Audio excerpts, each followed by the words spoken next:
दूरदर्शन केंद्र देहरादून के द्वारा आयोजित हिंदी काव्य गोष्ठी में सभी कविता प्रेमी दर्शकों का मैं महेंद्र प्रताप पांडे नंद खटीमा से यहाँ उपस्थित हूँ।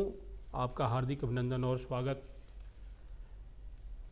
गोपाल दास नीरज जी ने कहा है कि आत्मा के सौंदर्य का शब्द रूप है काव्य, मानव होना भाग्य है, कवि होना सौभाग्य। आज देहरादून स्टूडियो में जो कवि और कवित्रियाँ यहाँ उपस्थित हैं, मैं आपको उनका परिचय कराता हूँ। हमारे बीच उपस्थित हैं गीत गज़ल के बादशाह, रुड़की से पधारे हुए श्री आज़ाद अली साहिल माधोपुरी जी, और मेरे समक्ष बाएं तरफ बैठी हैं ऋषिकेश से पधारी हुई श्रीमती अनीता जोशी जी, और हमारे दाहिने तरफ बैठे हैं डॉक्टर सुशील कोटनाला जी। नमस्कार। आप नई टिहरी से उपस्थित हुए हैं, और छोटी सी बिटिया जो बेटी पर और स्त्री विमर्श पर बहुत अच्छा लेखन कार्य करती हैं, हमारे स्टूडियो में हैं सुप्रिया सकलानी जी। नमस्कार। साथियों, कविता एक ऐसी विधा होती है जो मन के ऊपर सीधे प्रभाव डालती है, और हिंदी कविता को विभिन्न रूपों में देखा गया है, और उसकी झलक को दिखाने के लिए, उसके रस का आस्वादन कराने के लिए यहाँ अनेक साहित्य के प्रणयन करने वाले श्री आज़ाद अली साहिल माधोपुरी जी को मैं आमंत्रित करता हूँ, जो अपनी कविताओं के साथ हम सबको आह्लादित करेंगे। श्री आज़ाद अली साहिल माधोपुरी जी। स्वागत है आपका, अभिनंदन। आज के इस खूबसूरत हिंदी काव्य गोष्ठी में मैं अपनी रचनाओं के साथ आपके समक्ष हूँ। कुछ पंक्तियाँ आप तक पहुँचा रहा हूँ। स्वागत स्वागत। पढ़ता हूँ कि सभी से मिलते हुए मुस्कुराना पड़ता है। वाह वाह, क्या बात है। सभी से मिलते हुए मुस्कुराना पड़ता है, बहुत सी बार तो दिल को दुखाना पड़ता है। सभी से मिलते हुए मुस्कुराना पड़ता है, बहुत सी बार तो दिल को दुखाना पड़ता है। और कभी कभी तो मुलाकात बोझ लगती है, कभी कभी तो मुलाकात बोझ लगती है, कभी कभी तो बहाना बनाना पड़ता है। वाह वाह, क्या बात है। कभी कभी तो बहाना बनाना। बहुत धन्यवाद आपका। और पढ़ता हूँ 4 पंक्तियाँ। दिल को तेरी ही लगन है आज भी, दिल को तेरी ही लगन है आज भी, याद में तेरी मगन है आज भी। वाह। याद में तेरी मगन है आज भी राधा को रोका लाज ने, आज भी राधा को रोका लाज ने, प्रीत में पागल किशन है आज भी। वाह वाह, क्या बात है। बहुत सुंदर। धन्यवाद। प्रीत में पागल किशन है आज भी। और 4 पंक्तियाँ और आपके समक्ष रखता हूँ। स्वागत। वो एक शाम मेरे घर ठहर गया होता। वाह, क्या गाने। वो एक शाम मेरे घर ठहर गया होता, अंधेरी रात भी रोशन वो कर गया होता। अंधेरी रात भी रोशन वो कर गया होता, और वो दूर जाके पलट कर न देखता मुझको। वो दूर जाके पलट कर न देखता मुझको, अगर मैं उसकी नज़र से उतर गया होता। क्या कहने। बहुत सुंदर, बहुत सुंदर। अगर मैं उसकी नज़र से उतर गया होता। और आइए एक रचना, एक कविता आपके समक्ष रख रहा हूँ। स्वागत। किसी ने चाहत का दाम मांगा तो मेरी कीमत पता चलेगी। किसी ने चाहत का दाम मांगा तो मेरी कीमत पता चलेगी, किया किसी ने वफा का सौदा तो मेरी कीमत पता चलेगी। वाह। किया किसी ने वफा का सौदा तो मेरी कीमत पता चलेगी, अगरचे मैंने तो दिल तुम्हारा नहीं दुखाया है बाद मेरे। अगरचे मैंने तो दिल तुम्हारा नहीं दुखाया है बाद मेरे, तुम्हें किसी ने अगर रुलाया तो मेरी कीमत पता पता चलेगी। वाह, खूब। तुम्हें किसी ने अगर रुलाया तो मेरी कीमत पता चलेगी। बहुत खूब। और तवील रास्ता है ज़िंदगी का, कहीं पे जाकर तो शाम होगी। वाह, तवील रास्ता है ज़िंदगी का, कहीं पे जाकर तो शाम होगी। सफ़र में तन्हा सा मोड़ आया तो मेरी कीमत पता चलेगी। वाह, क्या बहुत कहने हैं। सुंदर, बहुत बहुत सुंदर, सुंदर, बहुत बहुत खूब। खूब। सफ़र में तन्हा सा मोड़ आया तो मेरी कीमत पता चलेगी। और अभी तो अपनों में जी रहे हो, वाह, अभी तो यारों की महफिलें हैं। अभी तो अभी अपने तो में अपनों में जी रहे हो, अभी तो यारों की महफिलें हैं। कोई न होगा अगर तुम्हारा तो मेरी कीमत कीमत पता चलेगी। वाह, बहुत खूब, बहुत खूब। बहुत सुंदर। कोई न होगा अगर तुम्हारा तो मेरी कीमत पता चलेगी। और लिपट के रोने की आदतों का मुझे तुम्हारी पता है, लेकिन लिपट के रोने की आदतों का मुझे तुम्हारी पता है, लेकिन गले किसी ने नहीं लगाया तो मेरी कीमत पता चलेगी। वाह, क्या बात है। बहुत धन्यवाद। गले किसी ने नहीं लगाया तो मेरी कीमत पता चलेगी। बहुत शुक्रिया। एक रचना आखिर में आपके सामने और रखता हूँ, सभी दर्शक सुने के। एक मुद्दत मेरे हाथों ने तराशे पत्थर, एक मुद्दत मेरे हाथों ने तराशे पत्थर, तब कहीं जाके मुझे नाम से जाने पत्थर, नाम से तब कहीं जाके मुझे नाम से जाने पत्थर। एक मुद्दत मेरे हाथों ने तराशे पत्थर। और शेर पढ़ता हूँ कि यार लहरों पे उभर आई थी तहरीर खतूत, यार लहरों पे उभर आई थी तहरीर खतूत, तेरे ख़त बांध के दरिया में जो डाले पत्थर, तेरे ख़त बांध के दरिया में जो डाले पत्थर। और तब ये अंदाज़ा हुआ कोई यहाँ भी है मेरा, तब ये अंदाज़ा हुआ कोई यहाँ भी है मेरा। अजनबी शहर ने जब मुझ पे उछाले पत्थर, अजनबी शहर ने जब मुझ पे उछाले पत्थर, अजनबी शहर ने जब मुझ पे उछाले पत्थर। बहुत बहुत धन्यवाद आपका। बहुत सुंदर, बहुत बढ़िया। तो कविता में जो यथार्थ की कल्पना थी वो आज़ाद अली जी के साहित्य में देखने को मिलती है। और ठीक उसी प्रकार की एक दृश्य को उपस्थित करने वाली कविता श्रीमती अनीता जोशी जी आपके समक्ष रखने जा रही हैं। हम सबको शहर बहुत प्यारा लगा, लेकिन अब स्थिति कुछ और है। अब हम सबको शहर से उबन होने लगी है, घुटन महसूस होने लगी है, और हम सभी गांव को जाने के लिए तैयार होने लगे हैं। तो आइए सुनते हैं श्रीमती अनीता जोशी जी की यह प्रस्तुति मेरा गांव, और किस तरह से इन्होंने अपनी कविता में गांव को पिरोया है और किस प्रकार से उसका वर्णन किया है। श्रीमती अनीता जोशी जी। माँ बीणा पाणी को नमन वंदन करते हुए और देहरादून दूरदर्शन केंद्र का हृदय की असीम गहराइयों से आभार व्यक्त करती हूँ, जिन्होंने हमें ये मंच प्रदान किया है और अपने भावों को व्यक्त करने का एक सुंदर अवसर प्रदान किया है। और इसी के साथ मैं अपनी कविता प्रस्तुत करती हूँ। मेरी कविता का शीर्षक है मेरा गांव, जो कवि था और आज जिसने जल समाधि ले ली है। बनों में फूल खिलते थे, हवा भी खूब चलती थी। बनों में फूल खिलते थे, हवा भी खूब चलती थी। नदी आती पहाड़ों से, दिलों को खूब लगती थी। वाह, वाह, वाह। दिलों को खूब लगती बहुत थी। सुंदर, सुंदर। बहे झरने सदा आगे यही संदेश देते थे, कभी रुकना न जीवन में, यही हम सीख लेते थे, यही हम सीख लेते थे। वाह, वाह, वाह। धन्यवाद आपका। खगों का खूब कलरव था, मधुर संगीत बजता था, वह कहीं भौरे करे गुंजन, सुरों का साज सजता था, सुरों का साज सजता था।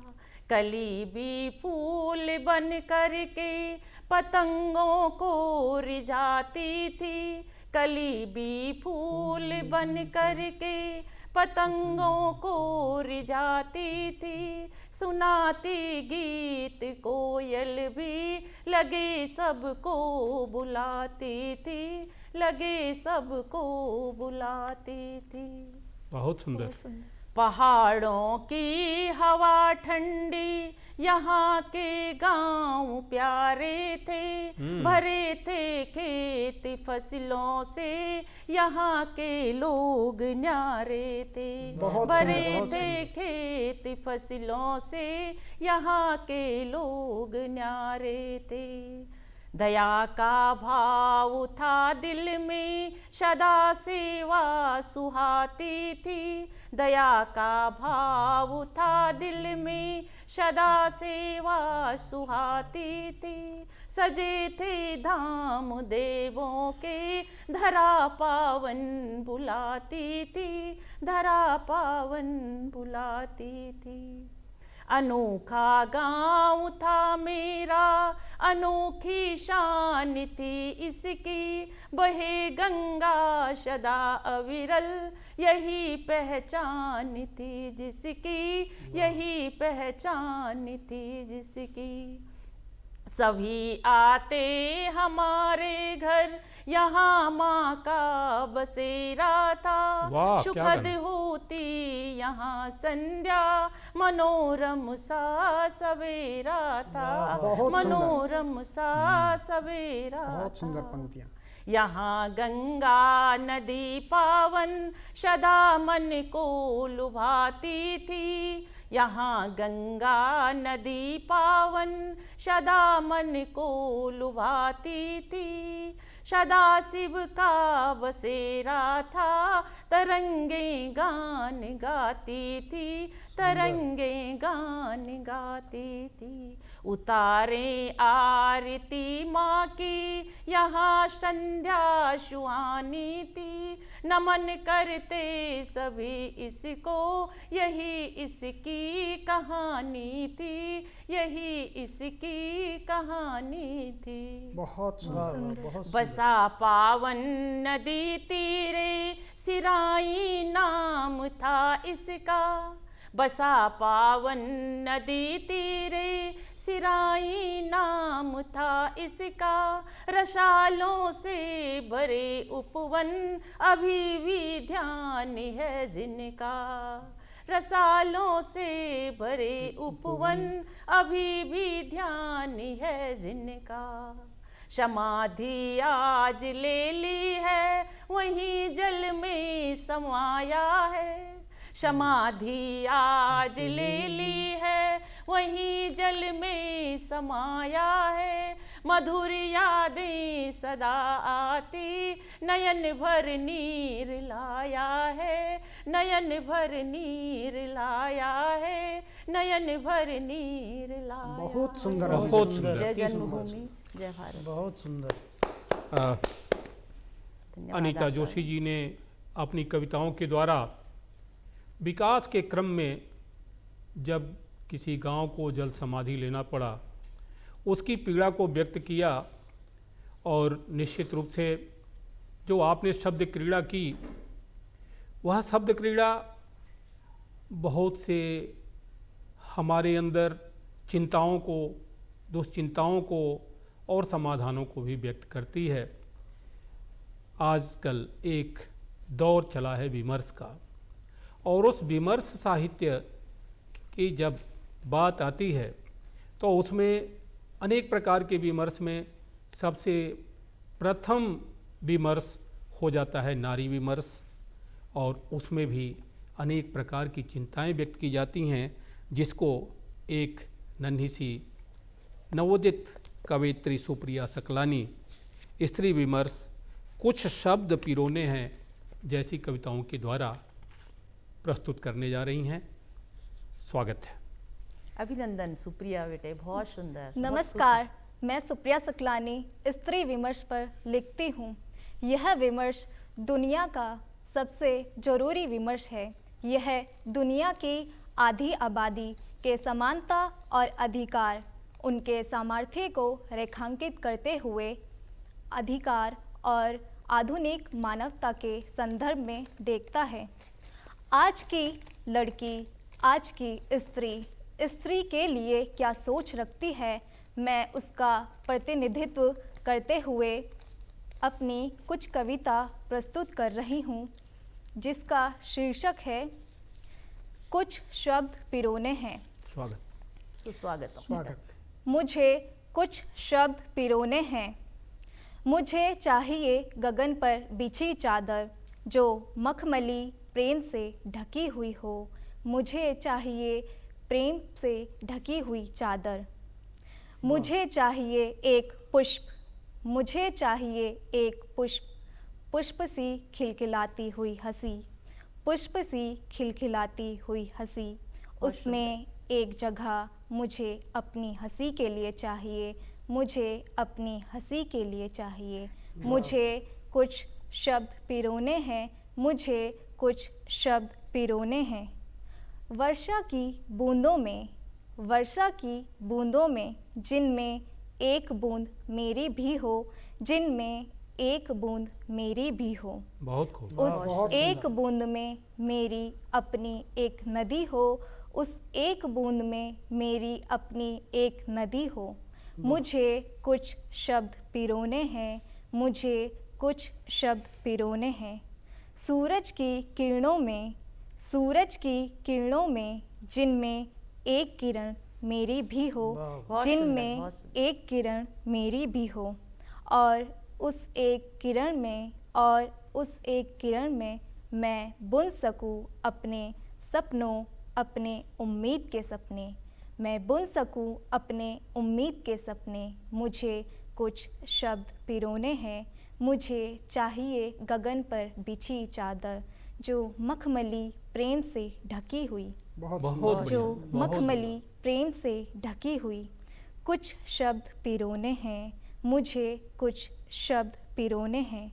जैसे एक खिले हुए पुष्प में भंवरे की जगह होती है, भंवरे की जगह होती है, उसी तरह जीवन के फूल के अंदर मुझे मेरी जगह चाहिए, मुझे मेरी जगह चाहिए। बहुत कोमल, सुरक्षित और आनंद में, कोमल, सुरक्षित और आनंद में मुझे कुछ शब्द पिरोने हैं, मुझे कुछ शब्द पिरोने हैं। वर्षा की बूंदों में, जिनमें एक बूंद मेरी भी हो, जिनमें एक बूंद मेरी भी हो। उस एक बूंद में मेरी अपनी नदी हो, उस एक बूंद में मेरी अपनी नदी हो।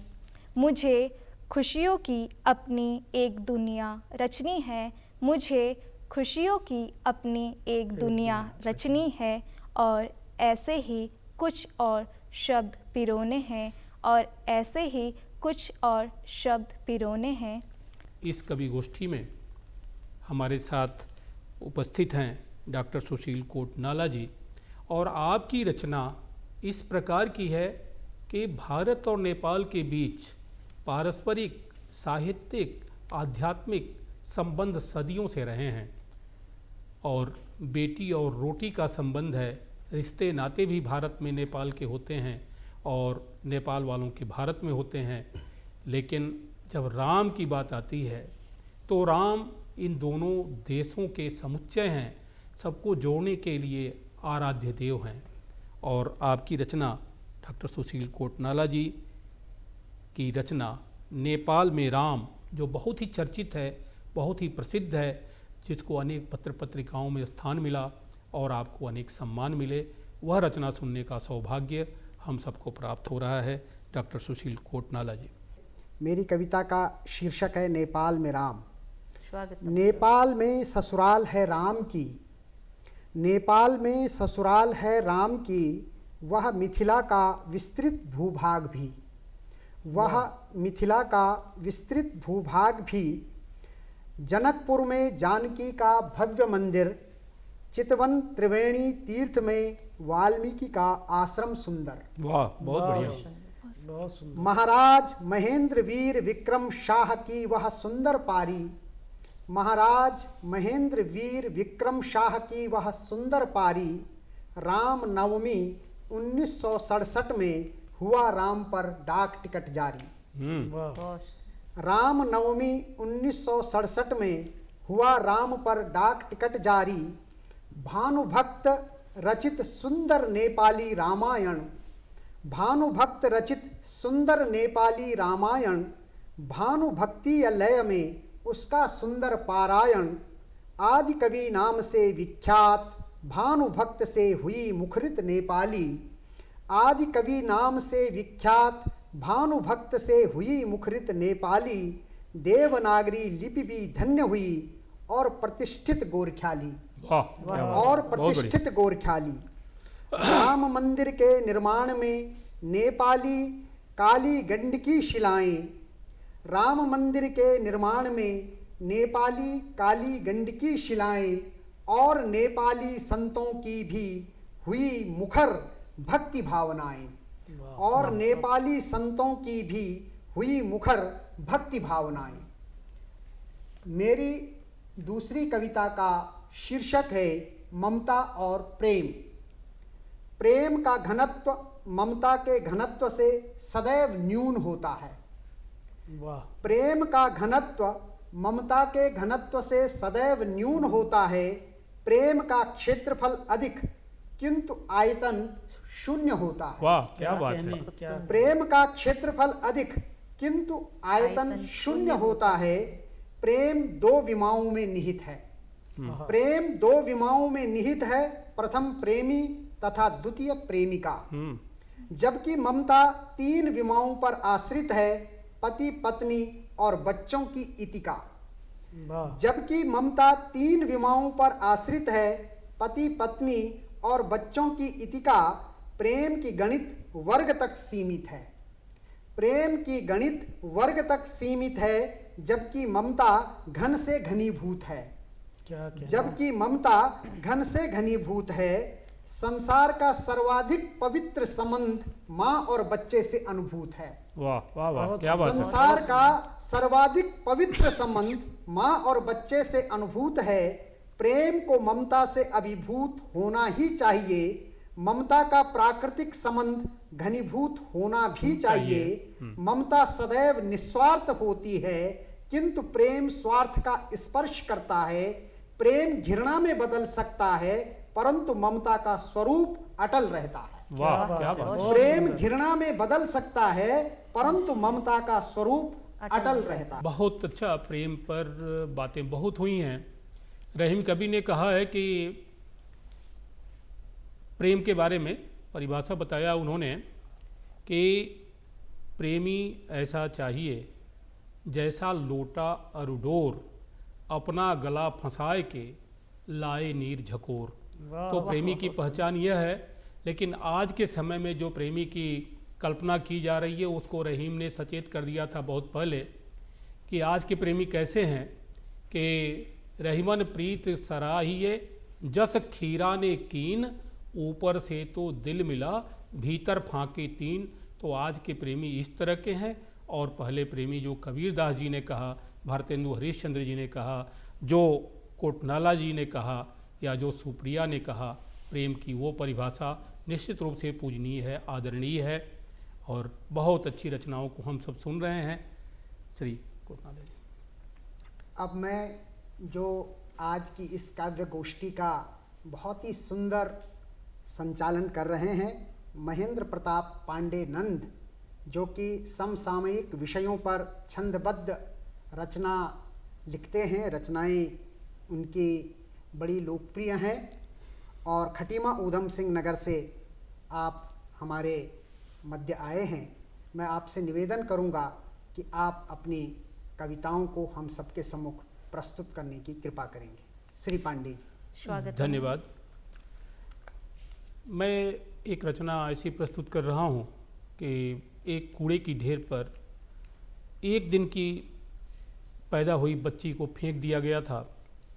कौवे चोंच मार चुके थे गालों पर, कुत्ते मुंह चाट रहे थे, लोगों की भीड़ लगी थी और हो सकता है शायद उस भीड़ में उस बच्ची की माँ भी हो, खड़ी हो, कोई मजबूरी होगी।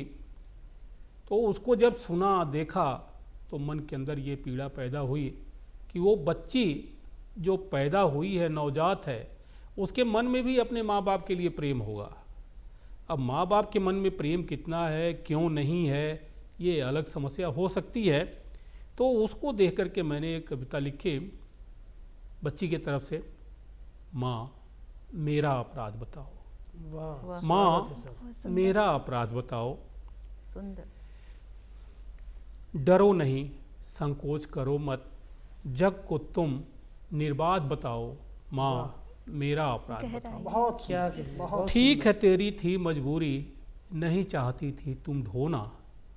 ठीक है तेरी थी मजबूरी, नहीं चाहती थी तुम ढोना। एक बार तो सुन सकती थी तुम कूड़े पर मेरा रोना। अरे वाह, वाह, अनहद रुदन मैं करती हूँ, आ करके तुम बस सुन जाओ, माँ मेरा अपराध बताओ, बहुत क्या सुंदर। कहिए, माँ बहुत सुंदर, मेरा अपराध बताओ। शीत ग्रीष्म वर्षा में देखो हमने कितना रोया है।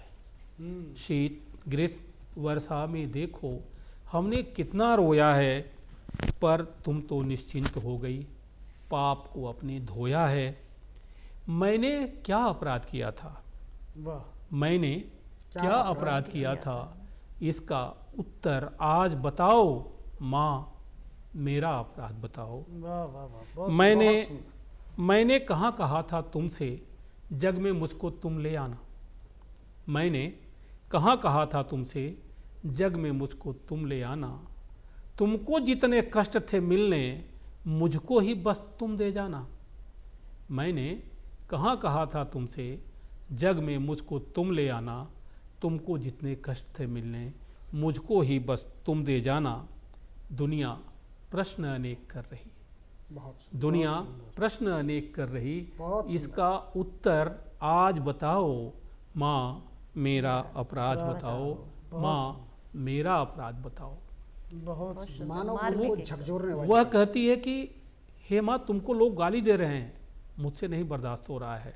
कहती है दुनिया निष्ठुर तुमको कहती, मुझसे नहीं सहा जाता है। बहुत सुंदर। दुनिया निष्ठुर तुमको कहती, मुझसे नहीं सहा जाता है।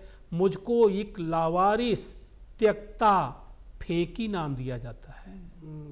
मुझको एक लावारिस त्यक्ता फेंकी नाम दिया जाता है। मार दिया तूने ममता को, मार दिया तूने ममता को, जाकर इसकी चिता जलाओ, माँ मेरा अपराध बताओ, बहुत सुंदर, माँ मेरा अपराध बताओ। जग इतना निष्ठुर भी है या आज ही जानी अब पहचानी। जग इतना निष्ठुर भी है यह आज ही जानी अब पहचानी। भ्रूण की हत्या आज बन गई हर घर घर की परम कहानी। कैसे बचूं आज तानों से, कैसे बचूं आज तानों से, थोड़ा आकर मुझे बताओ, माँ मेरा अपराध बताओ, माँ मेरा अपराध बताओ। बहुत सुंदर अभिव्यक्ति, वाह, वाह। बहुत मैं अशक्त निर्बोध बालिका, मैं अशक्त निर्बोध बालिका, मुझसे कैसा तुझको डर था। मैं अशक्त निर्बोध बालिका, मुझसे कैसा तुझको डर था। लावारिस तो नहीं बनाती, खर्च तो केवल पालन भर था। सुंदर। लावारिस तो नहीं बनाती, खर्च तो केवल पालन भर था। जी लूंगी मैं किसी तरह से, वाह, जी लूंगी मैं किसी तरह से, बस अपना तुम नाम दे जाओ, अरे वाह, माँ मेरा अपराध बताओ, बहुत माँ सुंदर, बहुत मेरा अपराध बताओ। सशक्त अभिव्यक्ति है बहुत कवि। आज दूरदर्शन उत्तराखंड द्वारा आयोजित कवि गोष्ठी में रुड़की से पधारे श्री आज़ाद अली जी और ऋषिकेश से पधारी श्रीमती अनीता जोशी जी, नई टेहरी से पधारे हुए डॉक्टर सुशील कोटनाला जी और देहरादून से पधारी सुप्रिया सकलानी जी, आपने इस कवि गोष्ठी में प्रतिभाग किया और हमारे दूरदर्शन के सभी श्रोताओं के लिए बहुत अच्छी अच्छी रचनाओं का आपने पाठ करके उनको आह्लादित किया, मनोरंजन किया। आप सबका दूरदर्शन देहरादून की तरफ से हार्दिक आभार, बहुत बहुत धन्यवाद।